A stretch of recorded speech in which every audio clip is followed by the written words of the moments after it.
សួស្តីអ្នកនរគ្នាសូមស្វាគមន៍វិញជាមួយនឹង Channel Mr Talk ខ្ញុំបាត់មកយូរថ្ងៃហើយដោយសារខ្ញុំត្រូវ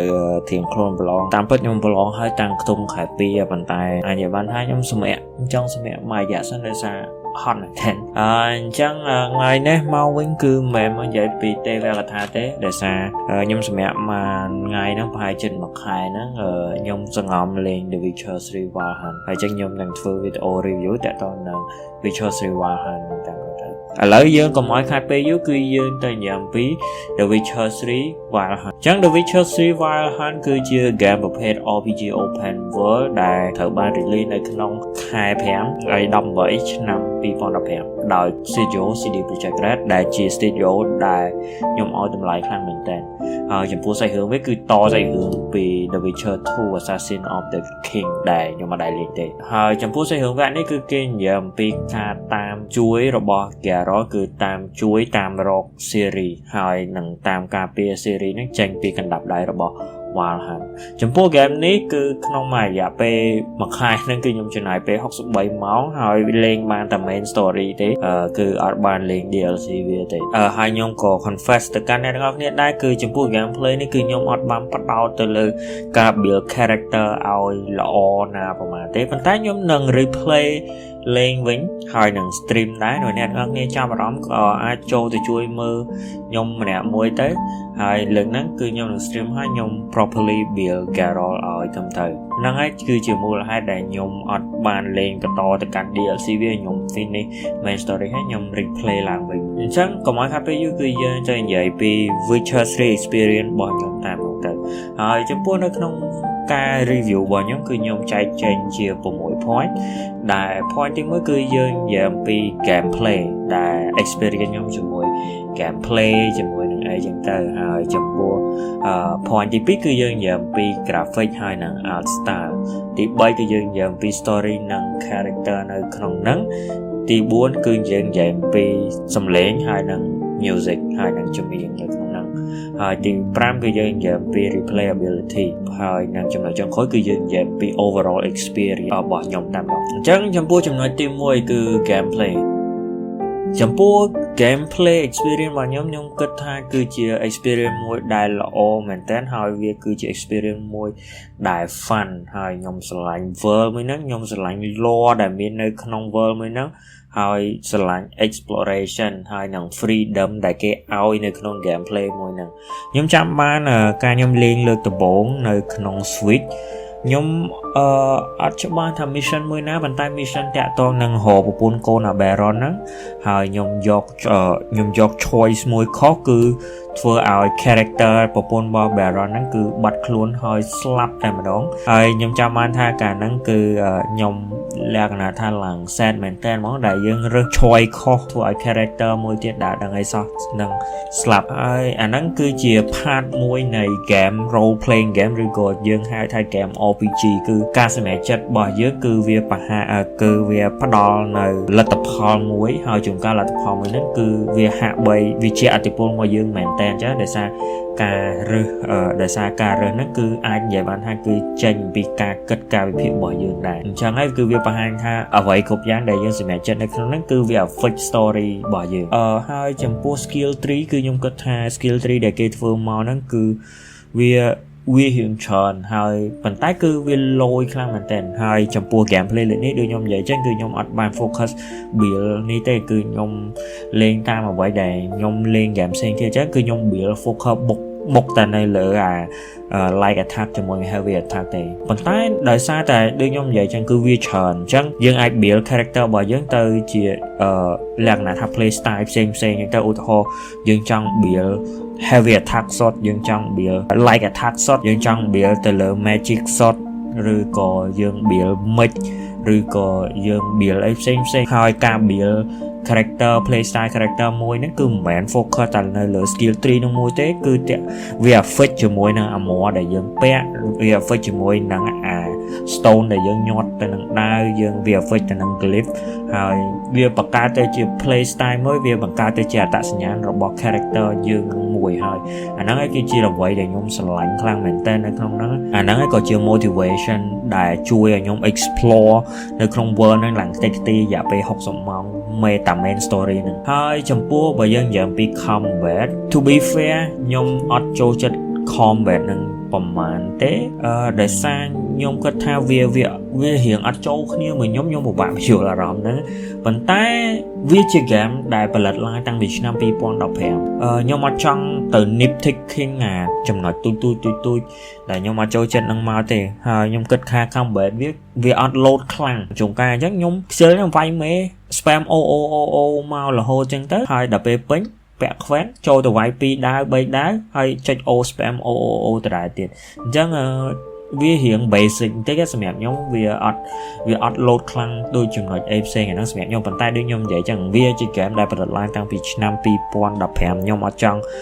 ទៅ nitpicking ចំណុចតូចមកទេដោយសារបើយើងនិយាយតាមពីជំនាន់ហ្នឹងវាខ្ញុំគិតថាប៉ុណ្ណឹងវាល្អជាងគេផងនិយាយមែនបើក្នុងជំនាន់មួយគ្នាហើយប៉ុន្តែនៅក្នុងអា new gen update របស់គេហ្នឹងគឺគេ improve control មួយចំនួនដែរដូចខ្ញុំចាំបានការលេងលើកមុនគឺយើងត្រូវចុច R1 ហើយយើង select យកអា skill ណាដែលយើងចង់ប្រើហើយចុច R2 ដើម្បីជះ skill ហ្នឹងប៉ុន្តែនៅក្នុង next gen នេះគឺគេដូរ control គឺយើងអាចដាក់ next gen control បានដោយយើង hold R2 ហើយយើងប្រើអាត្រូវ count ធំជុកអីហ្នឹងដើម្បីយើងចង់ខាស skill ណានិយាយរួមទៅគឺវាលឿនជាងមុនហើយអាហ្នឹងក៏ជួយខ្ញុំឲ្យវា experience របស់ខ្ញុំរៀង immersive ជាមួយនឹង The Witcher នឹងជាងមុនហ្នឹងជួនកាលអញ្ចឹងខ្ញុំលេង Quen អញ្ចឹងគ្រាន់តែចុច R2 ហើយចុច O អាហ្នឹង Quen វាស្រែក Quen ខ្លួនឯងយើងមិនបាច់ចូលទៅពវល់នៅក្នុងកងវានឹងទៀតទេចំពោះ game ទាំងមូលហ្មងគឺខ្ញុំលេងទៅវាអត់សូវជាមាន bug អីប្រហែលទេប៉ុន្តែវានៅតែមាន 2-3 អញ្ចឹងជួនកាលសេះលើកជើងឡើងលើអីចឹងទៅ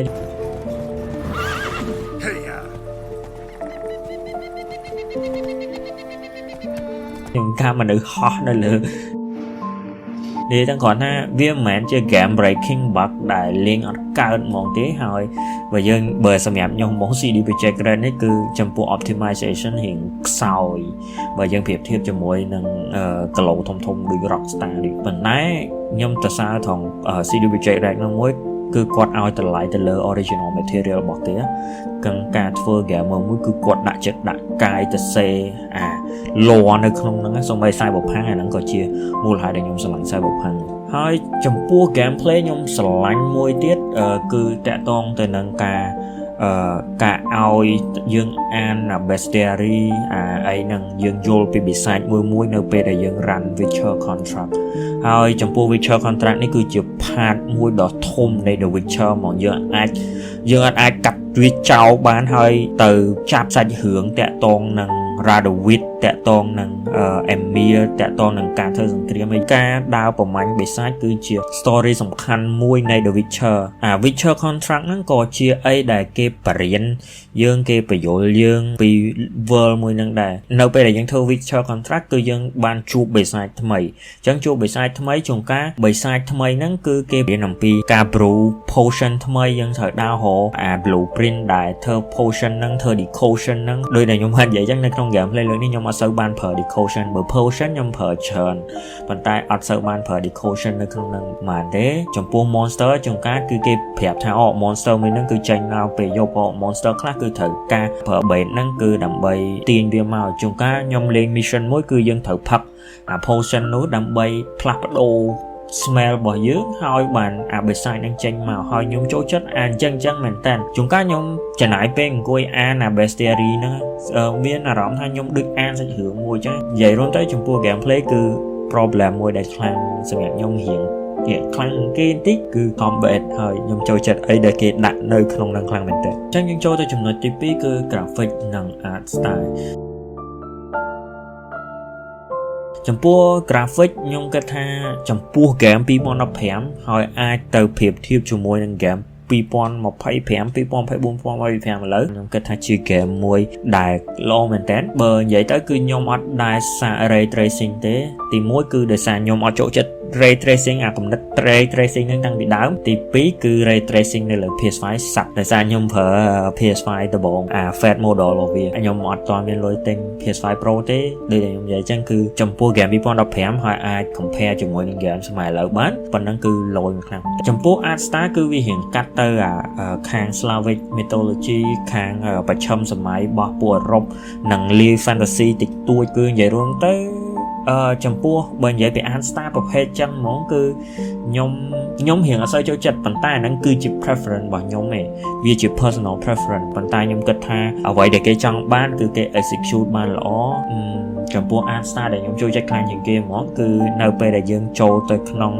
ហុំភ្នំហើយយើងមាន room មានពួក room ពួកអីអាហ្នឹងខ្ញុំចូលចិត្តប៉ុន្តែបើនិយាយពី overall art style ហ្មងit's not my type ចំពោះ art style របស់ armor នេះអីហ្នឹង it's not my type ប៉ុន្តែហ្នឹងគឺជា preference របស់ខ្ញុំយើងនិយាយអំពី story ហើយនិង character ចំពោះ main story មកគឺគេនិយាយអំពី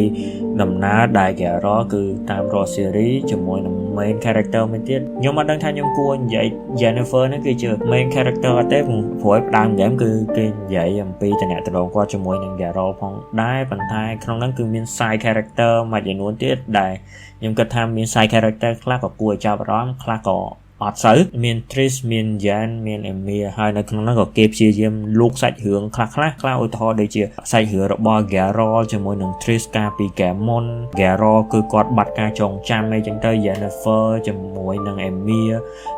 ជាមួយនឹង Ciri ដែលជាកូនស្រីគាត់នឹង bla bla bla ប៉ុន្តែបើសម្រាប់ខ្ញុំអត់សូវចាប់អារម្មណ៍រឿងហ្នឹងទេខ្ញុំចាប់អារម្មណ៍តែ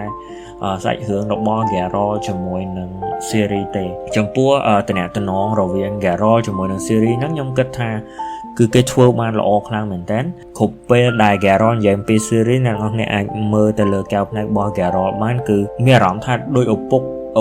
ដែលបារម្ភពីកូនមែនតើអញ្ចឹងហើយនៅពេលដែលជួបគ្នាលើកដំបូងនៅពេលដែល Geralt រត់ទៅអោប Ciri ហ្នឹងគឺខ្ញុំគិតថាតំណែងដែលគេធ្វើបានហ្នឹងគឺគេ execute បានល្អខ្លាំងមែនតើហើយមួយទៀតគឺគេបង្ហាញថា series គឺអត់ដែល trust នរណាម្នាក់ទេគឺអត់ដែលជឿទុកចិត្តលើនរណាម្នាក់ទេប៉ុន្តែគឺគាត់ជឿទុកចិត្ត Geralt ដែលអត់មានសំណួរអត់មានអីទាំងអស់អត់មានសួរថាហេតុអីសោះហ្មងគឺគាត់ជឿទៅលើ Geralt តែម្ដងហើយអញ្ចឹងខ្ញុំគិតថាតំណែងដែលគេធ្វើបានល្អខ្លាំងមែនតើចំពោះ side story ផ្សេងគឺខ្ញុំអត់សូវខ្វល់ទេតាក់ទងនឹងតួអង្គ Radovid តាក់ទង Emir តាក់ទងអីផ្សេងនេះខ្ញុំអត់សូវខ្វល់ហ្មងទេថាទៅដោយសារតែខ្ញុំអត់ដែលអានសភៅផងអញ្ចឹងខ្ញុំអត់សូវចាប់អារម្មណ៍ពីតួអង្គហ្នឹងចាអាហ្នឹងអាចដោយសារតែខ្ញុំឯងប៉ុន្តែមាន character ពីរដែលខ្ញុំចង់និយាយគឺទី1 Triss ទី2គឺ Yennefer យើងគ្រាន់តែយើងជួប Triss លើកដំបូងយើងដឹងហើយថា Triss គឺគេបានបង្ហាញត្រង់ហ្នឹងថា Triss អាចនិយាយបានថាគឺរៀងលក្ខណៈថារៀង crush មាន crush ទៅលើ Geralt ស្រឡាញ់ Geralt អីចឹងទៅ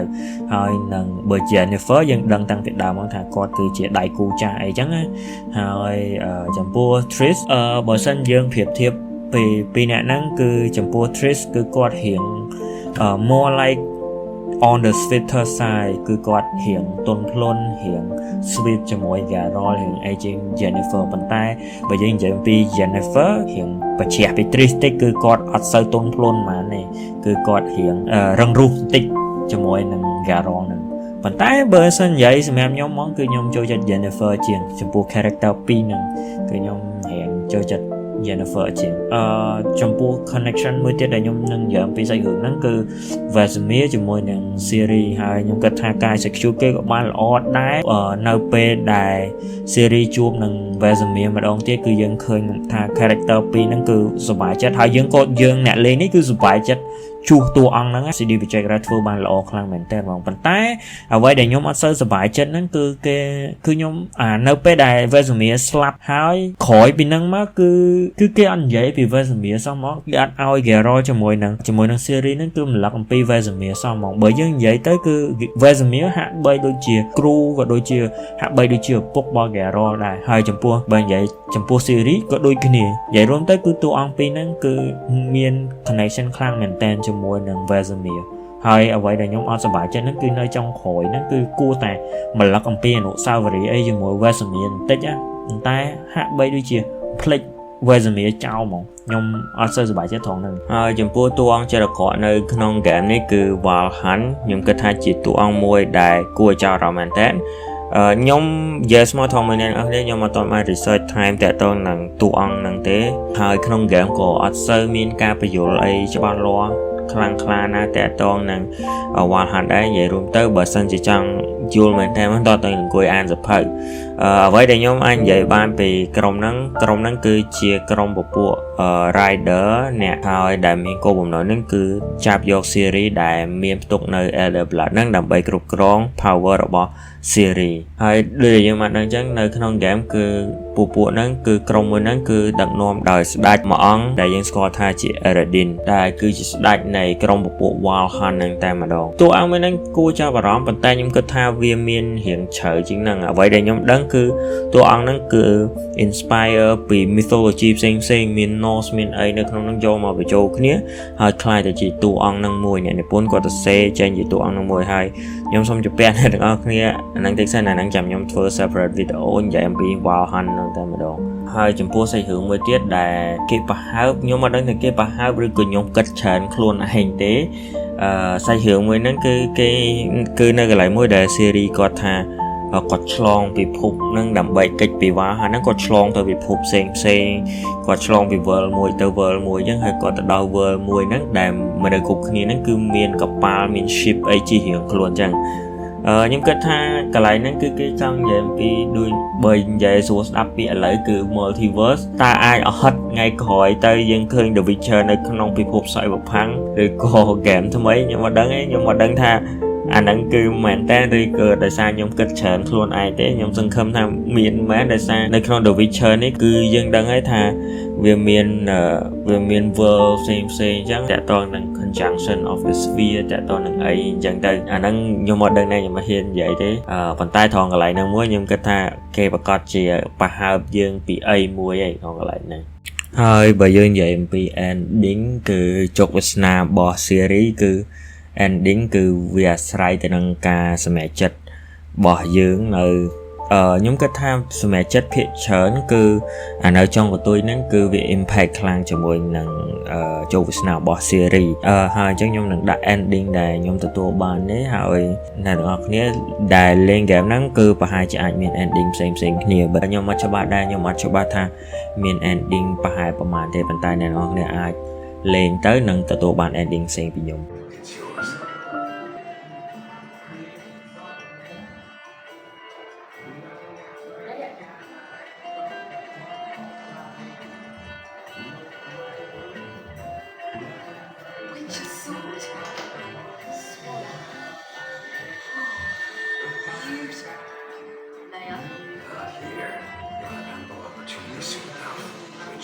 អញ្ចឹងយើងនិយាយអំពី sound ហើយនិង music នៅក្នុងនោះ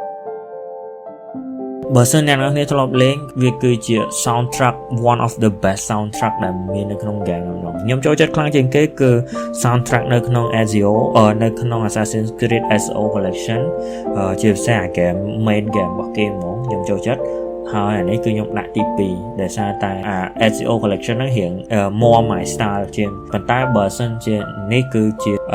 ជា soundtrack មួយដែលខ្ញុំចូលចិត្ត one of my best soundtrack ខ្ញុំនិយាយ fun fact មួយចំពោះត្រឡប់ខ្ញុំនៅមុនពេលប្រឡងខ្ញុំតែងតែស្ដាប់ចម្រៀងមុននឹងខ្ញុំជិះម៉ូតូទៅប្រឡងដោយសារតែការធ្វើបែបហ្នឹងគឺជួយឲ្យខ្ញុំ concentrate នៅពេលប្រឡងបានល្អហើយមិនមែននិយាយលេងសើចគឺវា helpful មែនតើសម្រាប់ខ្ញុំអញ្ចឹងហើយនៅពេលហ្នឹងគឺខ្ញុំអង្គុយស្ដាប់ចម្រៀងហ្នឹងមកចំណាយដាក់2ម៉ោងរបស់គេអង្គុយស្ដាប់ចម្រៀងដូចជាចម្រៀងនៅ Khel Mohan ខ្ញុំអត់ចាំឈ្មោះខ្ញុំគ្រាន់តែ search Witcher OST ខ្ញុំចុចចម្រៀងនៅ Khel Mohan ហ្នឹងមក Khel Mohan នៅ Skellige នេះខ្ញុំភ្លេចហើយប៉ុន្តែព្រោះមែនតើនិយាយរួមទៅគឺព្រោះទាំងអស់ហើយខ្ញុំនឹងដាក់ favorite soundtrack ខ្ញុំនឹងដាក់ឲ្យអ្នកទាំងអស់គ្នាស្ដាប់បន្តិចតែសារបើខ្ញុំដាក់វែងជាងហ្នឹងគឺគេនឹងចាប់ copyright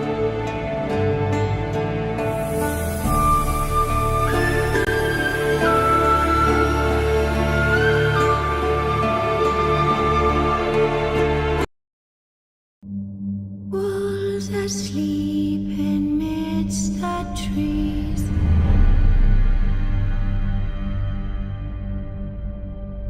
That's all swaying in the យើងនិយាយអំពី replayability ចំពោះការលេងឡើងវិញលទ្ធភាពដែលអាចលេងឡើងវិញរបស់យើងខ្ញុំបាញ់និយាយក៏អ្នកនរគ្នាដឹងដែរ Witcher គឺជាប្រភេទ game មួយដែលយើងអាច pull off នៅ first gameplay របស់យើងលក្ខណៈថាយើងអាចលេងបានល្អហើយនឹង perfect នៅក្នុង gameplay ទី1របស់យើងព្រោះអីគឺមានរបស់ជាច្រើនដែលយើងត្រូវគិតនៅមានរបស់ជាច្រើនដែលយើងអត់ទាន់ប្រមូលបានណាលុះត្រាតែ gameplay ទី2ទី3បានយើងដឹងថាអូខេយើងមានគោលដៅទៅអញ្ចេះការ explore របស់យើងបែបចេះអញ្ចឹងបានវាមើលទៅល្អជាងមុនអញ្ចឹងគឺលទ្ធភាពដែលអាចលេងឡើងវិញគឺខ្ញុំគិតថា100 លើ 100 អ្នកដែលលេងហ្គេមនេះគឺប្រកាសជានឹងលេងឡើងវិញហើយឲ្យតែថាលេងដល់ចប់ហើយនឹងព្យាយាមយល់ពី world របស់គេហ្នឹងព្យាយាមយល់ពី skill tree ព្យាយាមយល់ពីarmor ផ្សេងរបស់ឧទាហរណ៍របស់សាលាផ្សេងគឺ focus លើអី viper focus លើអី bear focus លើអី griffith focus លើអីអញ្ចឹងទៅឲ្យតែថាយើងព្យាយាមយល់អំពី skill tree របស់វាព្យាយាមយល់អំពីplay style របស់វាគឺខ្ញុំគិតថាលទ្ធភាពនៃការលេងគឺ100 លើ 100បើយើងនិយាយពី overall experience ខ្ញុំមានពេលដ៏ល្អមួយនៅក្នុងការលេង game នេះតែម្ដងហើយវាបានបង្ហាញខ្ញុំអំពី world fantasy មួយដែលគួរឲ្យចាប់អារម្មណ៍ខ្លាំងមែនតើខ្ញុំចូលចិត្តខ្លាំងមែនតើខ្ញុំចូលចិត្តអ្វីដែល CD Projekt Red គេដាក់ចូលនៅក្នុងហ្នឹងវាក៏ motivate ខ្ញុំ